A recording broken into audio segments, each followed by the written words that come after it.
That smell reaching your nose right now, it is not burning wood or sulfur. It is the scent of a colossal tomb descending upon a city, of cooling ashes and of dreams turned to stone in seconds. On that scorching August morning of 79 AD, when the people of Pompeii awoke, they had no idea they were beginning the most glorious and most terrifying 24 hours in history. Bakers were placing their loaves in ovens, lovers were meeting in secret corners, merchants were making their final deals, but directly above them, deep within Vesuvius, a monster had awakened, and it had only hours left before devouring the city. Today, we go beyond those dusty remains and petrified bodies. In the History Lab laboratory, we are rewinding time with the power of artificial intelligence. You will feel to your very core those moments of horror where official records end, where cameras did not exist, those final seconds when screams were silenced by ash. If you are ready, we are entering the heart of history's greatest tragedy, into Pompeii's never-before-told final day. The sun rises over the Bay of Naples with the same indifference it has shown for millennia. The morning light catches the terracotta rooftops of Pompeii, turning them golden orange. The city of 20,000 souls stretches itself awake. In the Forum, slaves are already sweeping yesterday's dust while their masters still dream in silk-covered beds. The marble columns cast long shadows that will, by day's end, be preserved in volcanic death for 2,000 years. But nobody knows this yet. Nobody sees the invisible clock ticking above Mount Vesuvius. Walk with me down the Via dell'Abbondanza, the main artery of this thriving commercial city. Your sandals click against basalt paving stones, worn smooth by decades of cartwheels and foot traffic. The street is already alive. A fishmonger is arranging his morning catch from the bay, their scales still gleaming with seawater. The smell of fresh garum, that fermented fish sauce Romans cannot live without, competes with the aroma of baking bread from Modestus's bakery 3 doors down. His ovens have been burning since before dawn. Right now, at this very moment, carbonized loaves sit in those ovens, preserved mid-bake, waiting for archaeologists to discover them 19 centuries later. But focus on the baker's apprentice, a boy of perhaps 14 named Marcus. We do not know his real name, but we know he existed because we found his body clutching a bag of coins, trying to flee toward the Stabian Gate. Right now, Marcus is complaining about the heat. August in Campania is always brutal, but today feels different. The air is thick, heavy, harder to breathe than usual. He wipes sweat from his forehead and glances toward Vesuvius. The mountain looks the same as it always does, a benign green giant. The Romans do not even know it is a volcano. To them, it is simply the mountain, covered in vineyards that produce some of the finest wine in the empire. What Marcus does not notice is that the birds have stopped sinning. In the stables behind the bakery, horses are stamping nervously, refusing to eat. Dogs are whining, circling anxiously. These animals possess something humans have lost in their civilization, an instinct for approaching catastrophe. The earth has been trembling for days, tiny tremors that Pompeians barely acknowledge. They have lived through this before. 17 years ago, in 62 AD, a massive earthquake devastated the region. The city is still being rebuilt. Construction scaffolding still clings to damaged temples. So when the ground shivers, when wine sloshes in amphoras and plaster dust falls from walls, the people of Pompeii simply steady themselves and continue with their day. But there are other signs, had anyone chosen to read them. The wells are behaving strangely. Water levels have dropped dramatically over the past week, and what remains tastes sulfurous, metallic. On the slopes of Vesuvius, spring water sources have simply vanished. leaving dry stones where cold streams once flowed. The mountain is drinking all the water, pulling it deep into its magma chambers, where superheated rock is building pressure like a colossal pressure cooker. In the Forum, political graffiti covers every available wall. Elections are approaching, and candidates are making their promises. One inscription reads, "Gaius Julius Polybius for Aedile, he will provide excellent bread." Another, "The petty thieves support Vatya for Aedile." These painted political advertisements will survive, word for word, into your era, a testament to the eternal nature of political promises and corruption. But today, these campaign slogans seem desperately important to their writers. They have no idea that in hours, all politics, all ambitions, all human concerns will be rendered meaninglessly equal beneath meters of volcanic debris. At the Stabian Baths, the morning crowd is already gathering. The Thermopolium next door is serving heated wine and yesterday's stew to workers breaking their fast.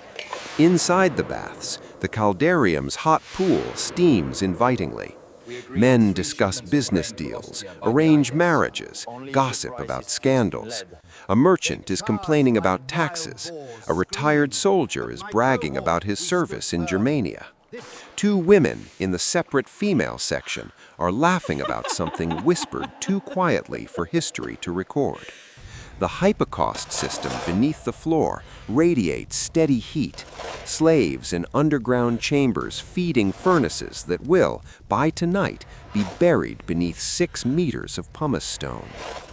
Notice the contrast between the marble elegance of the bath's public spaces and the cramped, sweltering tunnels where slaves labor in near darkness to maintain that comfort.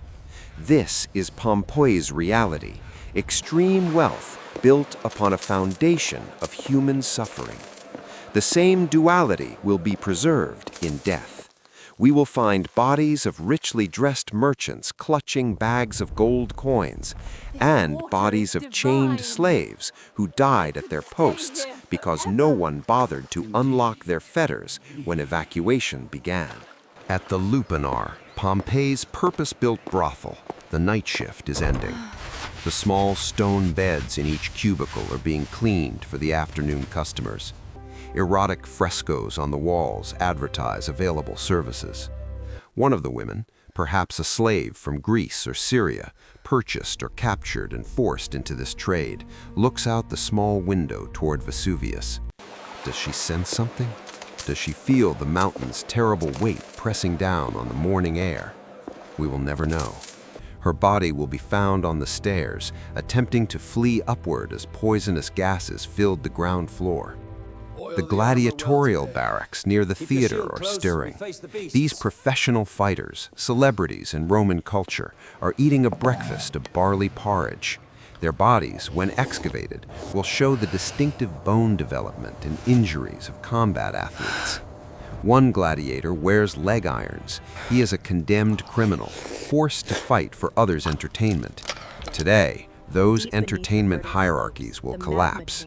Gladiators and spectators, masters and slaves will all die the same death, preserved in the same volcanic matrix. And still, Vesuvius waits. Deep beneath its verdant slopes, in a magma chamber several kilometers across, molten rock is reaching critical pressure. The mountain has been dormant for nearly 800 years. Generations of Romans have lived and died in its shadow, never suspecting the inferno sleeping beneath their feet. But that sleep is ending.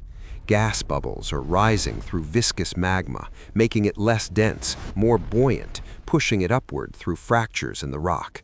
The entire mountain is essentially a sealed bottle, being shaken violently, and the cork is about to blow. At precisely noon, the earth gives a sharper jolt. In the Forum, a crack appears in the Temple of Jupiter's facade. Market stalls shudder. An amphora falls from a shelf and shatters, spreading wine across the pavement like spilled blood, an omen no one recognizes. A child starts crying. Her mother picks her up, whispering reassurances neither of them will survive to remember. 1 hour until eruption. Pompeii has 1 hour left as a living city. At 1 p.m., Vesuvius explodes. The mountain does not simply erupt, it detonates. The sound is beyond comprehension, louder than anything human ears have ever processed. 17 miles away in Misenum, the naval commander Pliny the Elder hears it like thunder that never stops. Closer, in Pompeii, the sound is a physical force that ruptures eardrums and shatters pottery. But what truly captures every eye is not the sound, it is the column. A pillar of superheated ash, pumice, and gas bursts through Vesuvius's summit with the force of a nuclear explosion. It rises at impossible speed, 1 kilometer, 2, 5, 10, climbing toward the stratosphere like a monstrous black tree growing from hell itself. The eruption column will eventually reach 30 kilometers high, punching through the troposphere into the stratosphere, spreading out in a characteristic umbrella shape that Pliny the Younger will later describe as resembling a Mediterranean stone pine tree. This description will give volcanology its term for such eruptions, Plinian eruptions. But in Pompeii's streets, scientific terminology means nothing. People are staring upward in absolute terror. Marcus, the baker's apprentice, drops his delivery basket. Loaves roll across the street, forgotten. His master emerges from the shop, flour still dusting his arms, and goes pale. In the forum, a politician mid-speech simply stops talking, his mouth hanging open. At the baths, naked men scramble from the pools, suddenly feeling vulnerable in their nakedness before this display of divine wrath. The column climbs higher, and Pompeii's sky begins to die. The massive eruption cloud spreads overhead like a ceiling being pulled across the heavens. Shadow engulfs the city. Within 15 minutes of the initial blast, midday becomes twilight. Within 30 minutes, it becomes midnight. But this is not the gentle darkness of night. This is absolute, suffocating blackness, interrupted only by flashes of volcanic lightning crackling through the ash cloud. The static electricity generated by billions of colliding ash particles creates a light show of pure terror.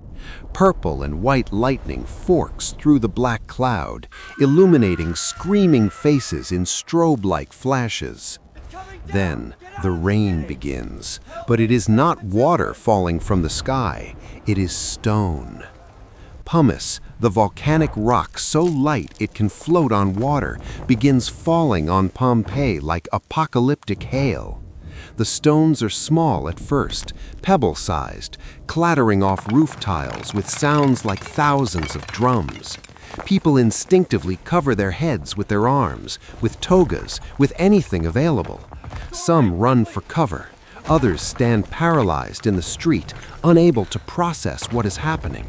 The human mind is not designed for this. Their entire frame of reference for reality is collapsing. Marcus makes a decision. He runs back into the bakery where his master's family is gathering. They have a choice to make, the same terrible choice every Pompeian faces in these moments. Do they stay inside, sheltering under roofs that are already groaning under accumulating weight? Or do they flee into streets being pelted by volcanic stones, trying to reach the city gates and escape toward Naples or the coast? The pumice is falling faster now, heavier. Stones the size of fists are striking roofs, breaking tiles, punching through wooden shutters. The accumulation rate is terrifying. 10 centimeters per hour, then 20, then 30. Roofs designed to shed rainwater are not designed for this solid, relentless bombardment. In the poorer sections of Pompeii, where buildings are shoddily constructed with cheap materials, the first collapses begin within an hour of the pumice fall starting. A family trapped in their home as the roof caves in. The father tries to shield his children with his body. The pumice buries them where they huddle. We will find them exactly there, frozen in their final protective embrace, a family portrait carved in volcanic stone. Those who choose to flee face different horrors. The streets are becoming rivers of pumice, flowing ankle-deep, then knee-deep. Each step is a struggle through shifting stone. The darkness is total. Volcanic lightning provides only brief, terrifying glimpses of the chaos. Running figures, collapsed buildings, abandoned carts. The air is thick with ash, each breath a struggle. People wrap cloth around their faces, but it barely helps. The ash is so fine it penetrates everything, coating lungs, causing victims to cough uncontrollably even as they run. Some head for the harbor, thinking escape by sea is their salvation. But when they reach the bay, they find the sea itself has gone mad. The water level has dropped dramatically, then surged back in confused, violent waves. Ships are smashing against the docks. The same apocalyptic black cloud blocking the sun over Pompeii extends far out over the bay. There is no escape by water. The sea offers only different forms of death. By 3 p.m., Pompeii is buried under a meter of pumice. By 5 p.m., 2 meters. The city is being erased in real time, buried alive under stone rain that shows no sign of stopping. And the worst is still to come. At 7:30 a.m. on August 25th, 18 hours after the eruption began, Vesuvius changes tactics. The eruption column that has been steadily ejecting material into the stratosphere suddenly collapses. 30 kilometers of superheated ash, gas, and rock can no longer sustain its own weight. It falls back to Earth with the force of a hammer blow. And when it strikes the mountain slopes, it transforms into something far more deadly than falling pumice. A pyroclastic surge.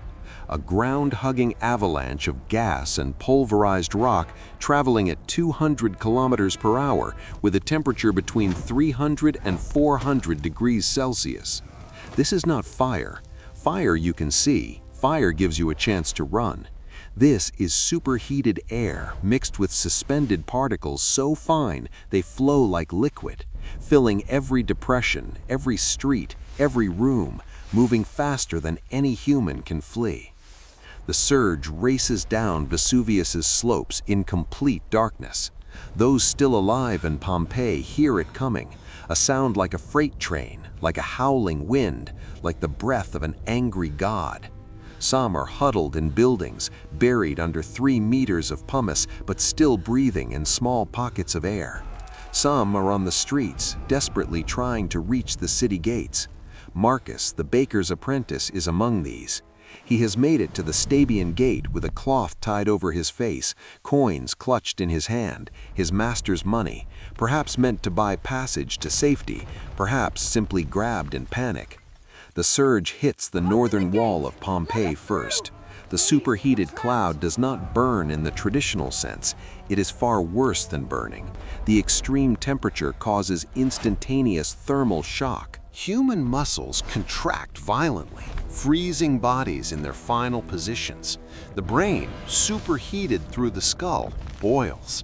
Death is instantaneous, but the body's final pose is preserved with photographic precision. This is why we find bodies in such dramatic positions, not because they had time to pose, but because thermal shock locked every muscle in a single moment. Marcus dies in mid-stride, his body curling into a protective fetal position as his muscles contract. The coins scatter from his hand. The surge flows over him, around him, past him, filling his lungs, coating him in ash. Within hours, the ash will harden into a matrix that perfectly preserves the contour of his body, but the body itself will decay over centuries, leaving only a void, a three-dimensional negative space in the shape of a terrified boy. And this is where our story becomes archaeological magic. When Giuseppe Fiorelli began systematic excavations of Pompeii in 1863, he noticed something extraordinary in the hardened ash, these voids, these empty spaces in the shape of human beings. He developed a technique of pouring liquid plaster into these cavities, essentially creating sculptures of Pompeii's final moments. What we see today in museums worldwide are not bodies, but plaster casts of absence, death masks of empty space. But now, with artificial intelligence and forensic reconstruction technology, we can go further. The plaster casts capture incredible detail, the weave of fabric, the wrinkles in skin, the contortion of final expressions. By analyzing these details, feeding them into neural networks trained on human anatomy, facial reconstruction, and Roman clothing patterns, we can recreate not just the shape, but the humanity of these final moments. We can see the face of the mother shielding her child, can reconstruct the features of lovers found embracing, can restore the expressions of those who died looking toward the mountain with incomprehension in their final seconds. The AI shows us what written records cannot, the absolute democracy of disaster. Here is a wealthy merchant in fine robes, his face contorted in the same terror as the slave who died beside him. Here is a family dog chained to a post, struggling until the chain wound itself into a knot around its desperate circles. Here is a pregnant woman, her unborn child visible in the cast, both frozen at the threshold between life and death. Pompeii is not just a city that died, it is a city that was perfectly preserved in its dying, creating an archaeological time capsule unmatched in human history. When you visit Pompeii today, you walk streets still bearing the ruts of Roman cartwheels. You see bread still sitting in ovens. You read graffiti declaring Lucius was here and Secundus loves Prima. The disaster that destroyed 20,000 lives also gave us the most intimate portrait of Roman daily life we possess. Close your eyes one final time. The smell of sulfur fades, but Pompeii never truly dies. It waits in the ash, teaching us that civilization is fragile, that nature is patient, that every moment matters because we never know which moment is our last. The stones remember, the ash remembers, and now, with technology's help, the faces remember too, staring across 2 millennia, reminding us we are all human, all mortal, all precious.